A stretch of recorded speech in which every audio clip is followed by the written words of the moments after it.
This is for Cameron. Cam.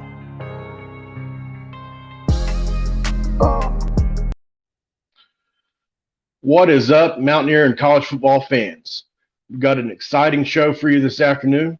I'm going to be talking to the Concussion Doctor. You may have known him from the Tua video that's recently blown up. Dr. Cameron Marshall, founder of Complete Concussions, is going to be talking with us today. You may know him from the Tua Tagovailoa video that has blown up recently on YouTube. And we're excited to talk to him about C.J. Donaldson. How we doing, Doc? I'm doing good. Thanks for having me. Thanks for coming on. So October 1st, West Virginia is playing Texas. C.J. Donaldson takes a run. He goes up the middle. He has an awkward spill. The next thing we know, a stretcher's coming out onto the field. We find out after the game, they labeled a concussion. A surprise to a lot of us fans. From your vantage point, once you saw the video, what was your take on it? Well, I mean, he came in. It didn't look like that much force, really. A lot of these things are kind of hard, and they're kind of deceiving because you look at it from a camera, a vantage point that's pretty far away. You're looking at it from multiple angles, but it didn't look like that hard of a hit necessarily. But the way that he got hit was on the side of the head, which could induce some rotational issues, and oftentimes rotation tends to be more of an issue for players than just straight on linear hits. And so that could have had an impact on things.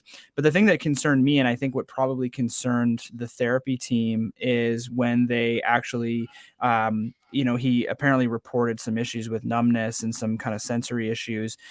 And to me, the way he got hit, I was concerned right away of more of a neck issue.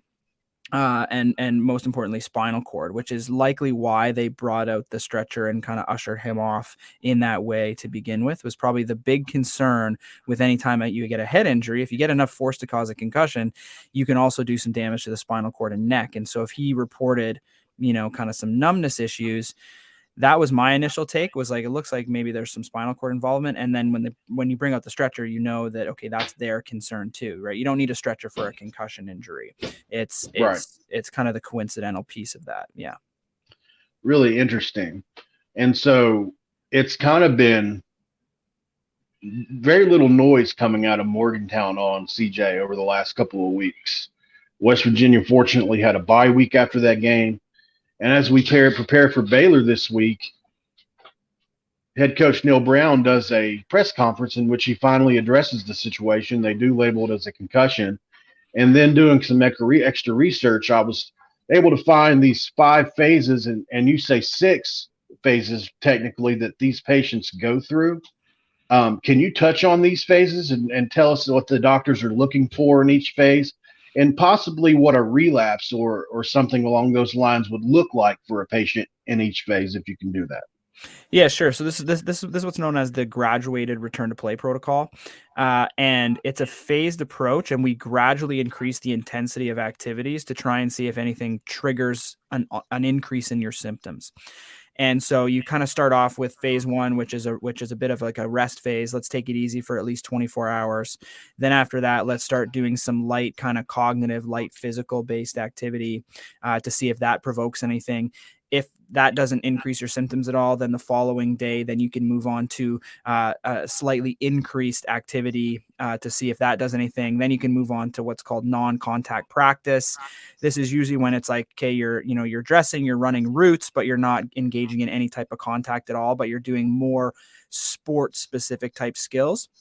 Then if that's okay, then it's full contact practice. So now we can actually start engaging in some friendly contact, right, with your own teammates. And then the following stage, if you're okay with that and no increase in symptoms, then you can generally return to full gameplay. And that's the final kind of stage 6. So we gradually move athletes through this process. You're supposed to have at least 24 hours between each stage.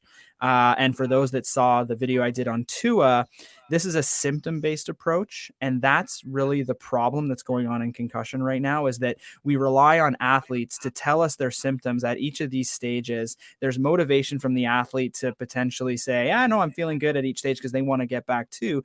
But what we know is that the brain actually takes much longer than 6 days to recover. Now, they've done this as 6 stages, and you have to have at least 24 hours between each stage.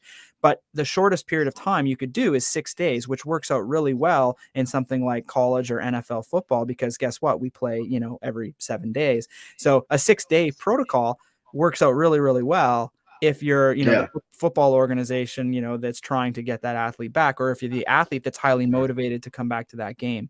So the 6 stages are generally that process. Each stage could take 5 or 6 days.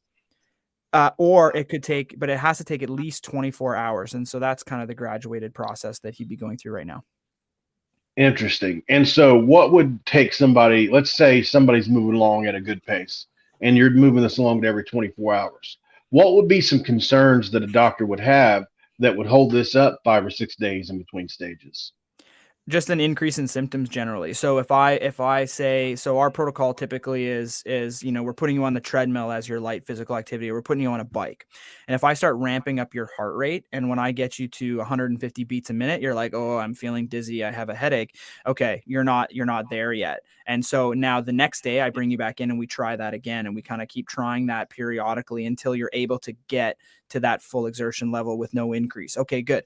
Now you've done that part. Now let's get you running routes and doing all sorts of different things where you're moving and rotating and doing all that stuff. Oh, that makes you symptomatic because, all that rotation is creating, some visual issues for you. Okay, you're not there yet. And so we pull back. And so it's very athlete directed in a way where you're looking to see what triggers these symptoms, and you do it in a very kind of methodical stepwise process. And so if they're getting symptom triggers at any one of these stages, they'll hold them at that stage until they're able to pass it. And then when they pass it, they can move on to the next stage.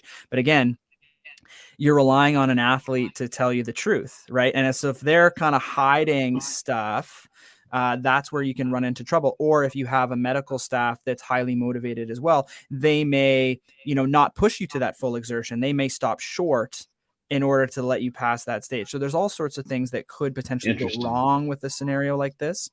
And then I think at the back end, the really kind of big component is usually being able to pass all of your kind of baseline metrics, whether it's neurocognitive testing, reaction time testing, functional testing. The players will all go through this at the start of the season to try and establish what's called a baseline. So I'm not sure what the protocol is for the NCAA necessarily, but every team usually has their own kind of protocol that they'll do, whether it's, some elements of something called a SCAT-5. Some of them will do something called a King-Devick test, or they might do some reaction time testing, and then also some neurocognitive testing. So memory, concentration, all these things usually done on a computer basis, but we're looking for brain function. So even if the symptoms go away, sometimes they may get hung up at that last stage where they're unable to pass some of their baseline. Their balance may still be impaired, or they may still be showing reaction time deficits. Those are the issues that may hold somebody back kind of closer to the back end. Yeah. Is there a stage that somebody is more than likely going to get hung up in than others, or is it just all over the board?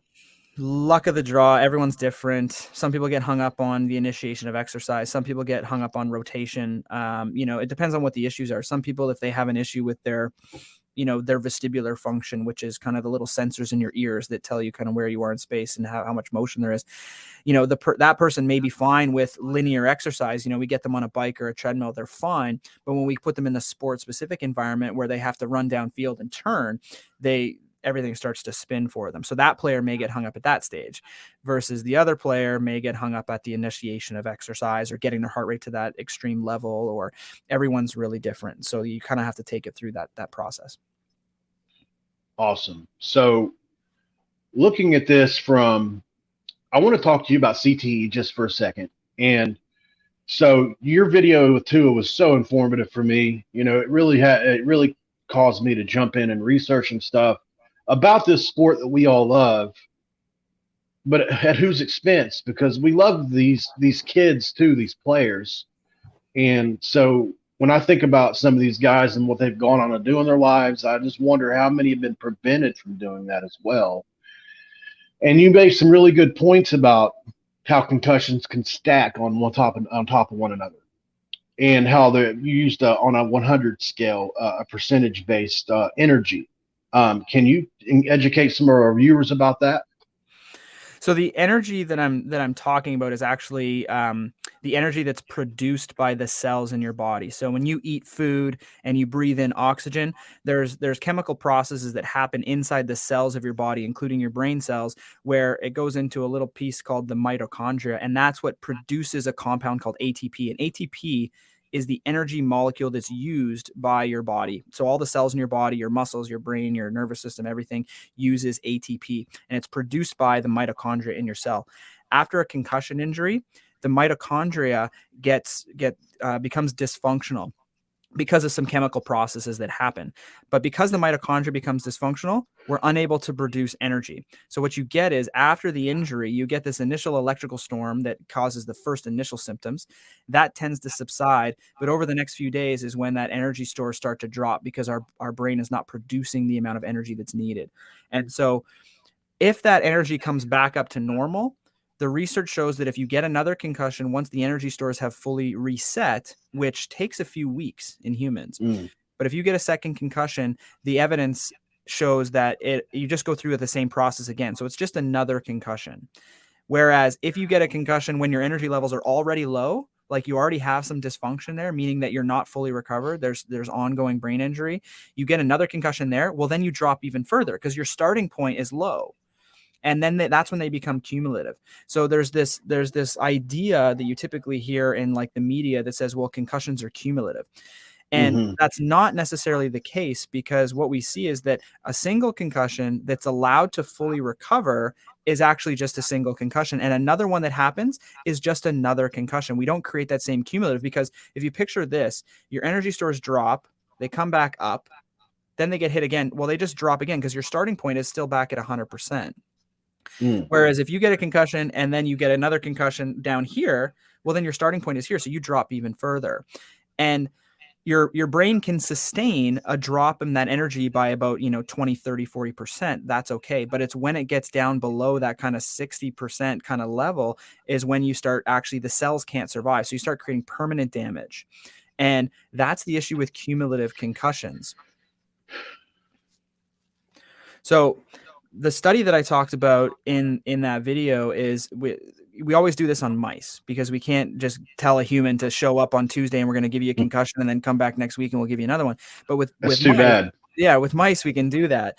And what we see in the animal studies is that if you give an animal 2 concussions back to back, they can actually die from that. And there's been cases of this in humans where, obviously not from a research perspective, but you get an athlete that gets a concussion and then they play again 3, 4, 5 days later, they get another concussion. And there's been actual events of fatality because of that, because the brain energy gets so low, you get this massive swelling in the brain, and the person can actually die from that. So it's a very serious thing if you have back-to-back concussions.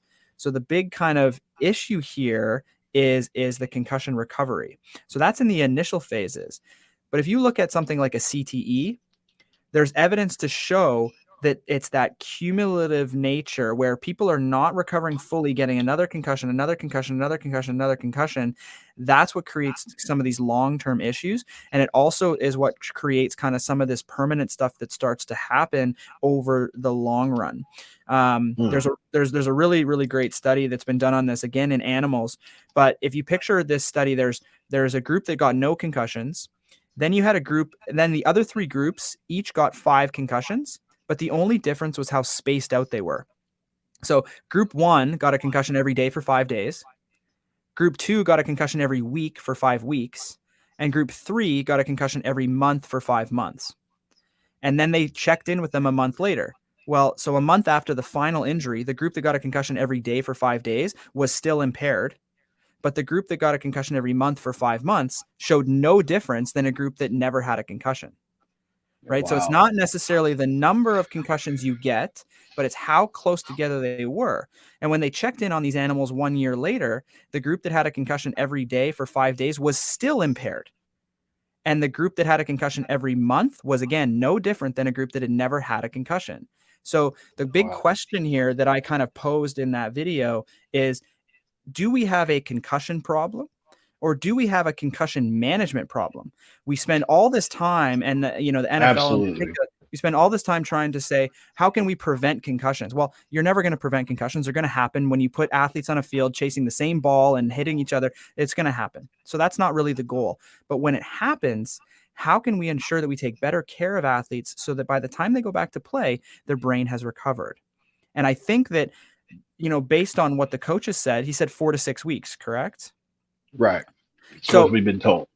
Right. So in my mind, that's fantastic because that is enough time to allow this to recover. And so whether they're taking this, more seriously based on, the potential prospect of this athlete, the fact that he's a freshman, the fact that he has so much potential, the fact that he's, a star of the team. And I think that taking that amount of time is so good for this player's longevity and being able to perform and take their life seriously, because there's a whole bunch that comes after this that I think that needs to be considered. And so I think that's a really good thing. That leads me to say two other things. So the Neil Brown regime, although you're an outsider, I'm bringing you in to talk about us. Don't know we didn't really talk about how closely you followed the situation, but the Neil Brown, our head coach's regime at this point, is not at the best point. A lot of people want him fired. And I just have to say that for me personally, when he's under a lot of pressure right now, the CJ Donaldson loss is it's a top 3 loss on the team outside of the quarterback and possibly the left tackle. That's probably the biggest loss we could have on the team. So for him to, and I don't want to make too big of a deal about this, but a lot of coaches would feel pressured to get that kid back sooner based off of that, because he's under fire. Let me just say, today's game or this evening's game is going to probably say a lot about his future with us. At least a lot of people will think so. That's number one. Number two is, so I like the question that you posed there when you talk about, do we have a concussion problem, or is it the treatment of concussions is a problem? Because my deal is, so you've seen the strike zone is as small as it's ever been for a player. You can't hit above the neck or the shoulders, and it's like, so kids get knees are getting blown out because they don't know where to hit.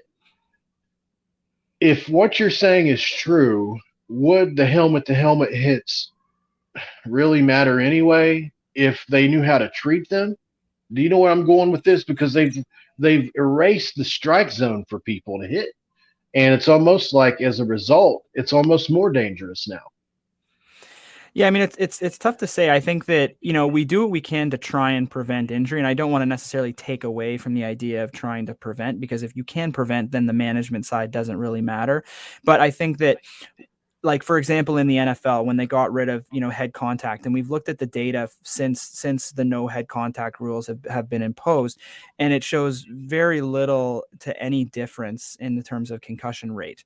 Now, that could be the result that at the same time that rule was imposed, people started paying more attention to concussion. So maybe there's the same amount of concussions, maybe there's less, but the fact that they're reported more shows that it's just a statistical anomaly.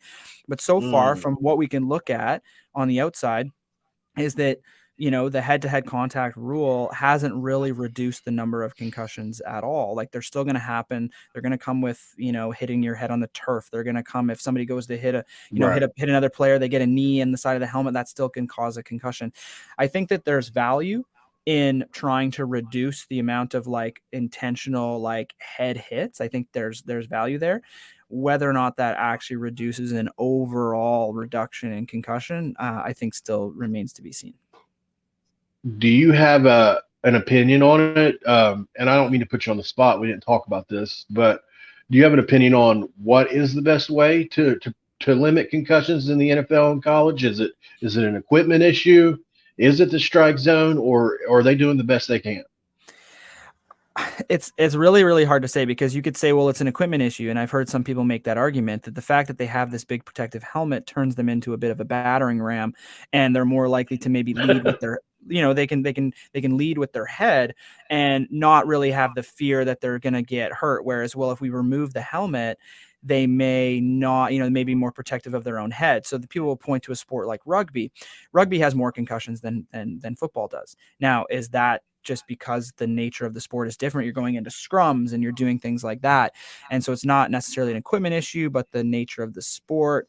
I think it's really tough to say. People will also point to, old school kind of leatherhead football and say, well, we didn't have this concussion problem. Well, we probably did, but we just didn't care about it. Johnny got a concussion and we'd be like, get back out there, right? Like, just go. Like, we didn't really realize what the ramifications were. And so it's a really tough call. I think that they're trying to do the best they can in terms of, limiting that. I think that there's, they're trying to evolve helmet technologies, but the problem is, and the problem always remains, that no matter what you do, like, for example, one of the top high school sports for concussions is girls soccer. It's a non-contact sport, right? And people will say, yeah, but they're heading the ball. And if you actually look at the data, only 6% of concussions in soccer come from heading the ball. 78% come from player-to-player contact. If you you can do whatever you want from a, rule perspective, but ultimately if you get, 20 people on a field chasing after the same ball, they're going to run into each other, whether there's contact or no contact or helmets or no helmets. And ultimately concussions are going to happen. So the big thing for me has always been not necessarily putting my focus into how do we eliminate concussions or how do we, reduce them down to zero levels. It's how do we take the concussions that have happened and make sure that we're doing the right things so that when the athlete comes back, their brain is recovered. And so that if they do get another concussion, it's just another concussion. And we're not creating this cumulative spiral effect where we're creating long-term problems. So I think from a, like a trying to reduce concussion standpoint, they're probably doing the best they can, because I think they're fighting a losing battle. Like, I just don't think you can. But it's the thing that where I think they're missing the boat is the fact that we're not letting athletes recover. And the problem is because you have a short season, they play once a week. And so if you lose a player for, 4 to 6 weeks, every time a concussion happens, like, imagine if every player was doing that 4 to 6 weeks out, you'd have no teams left by, ready to play, because you'd be fielding everybody. You'd be like, every single player would be out, on a concussion protocol. So you just wouldn't have you. So I think they're up against that challenge of, player safety versus, the business model and the season.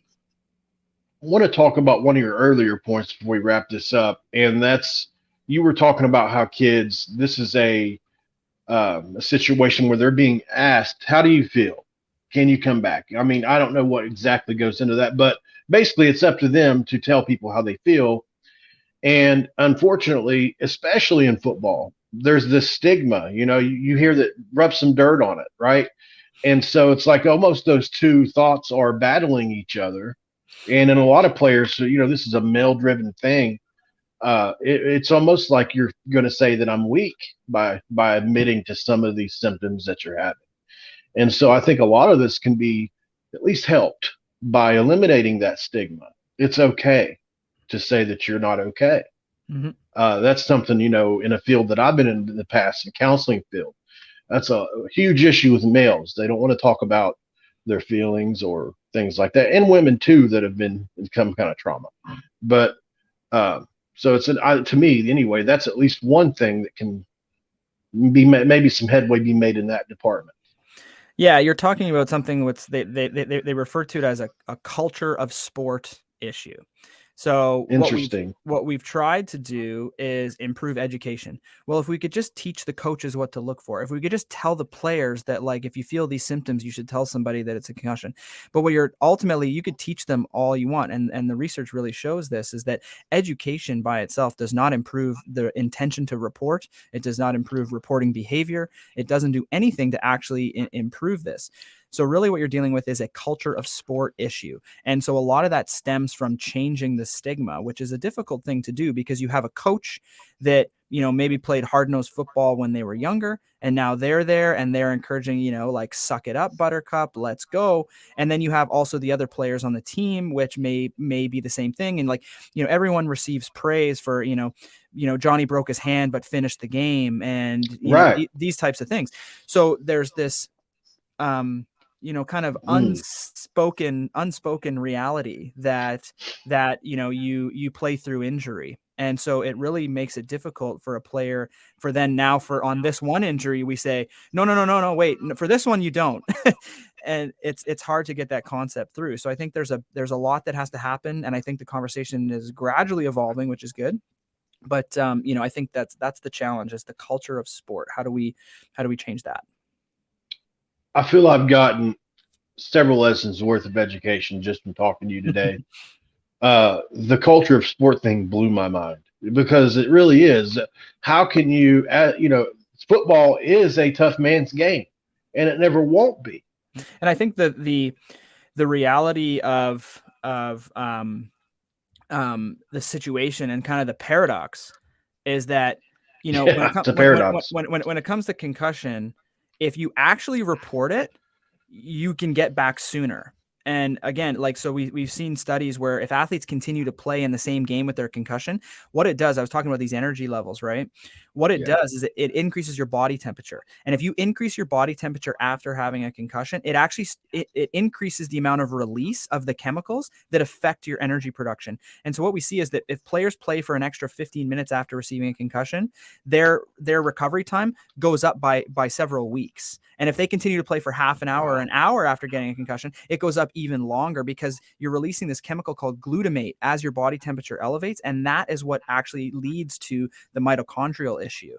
And so the paradox is that by not reporting your injury initially, and even to the coach who says, get back in there, by forcing that athlete to play or encouraging them to play and encouraging your team not to report, you're actually ending up with more long-term symptom issues from that one concussion. Whereas if you were to encourage that reporting, and if the teammates were to encourage that reporting, you could potentially get that player back sooner and have them ready and healthy for the next part of the season.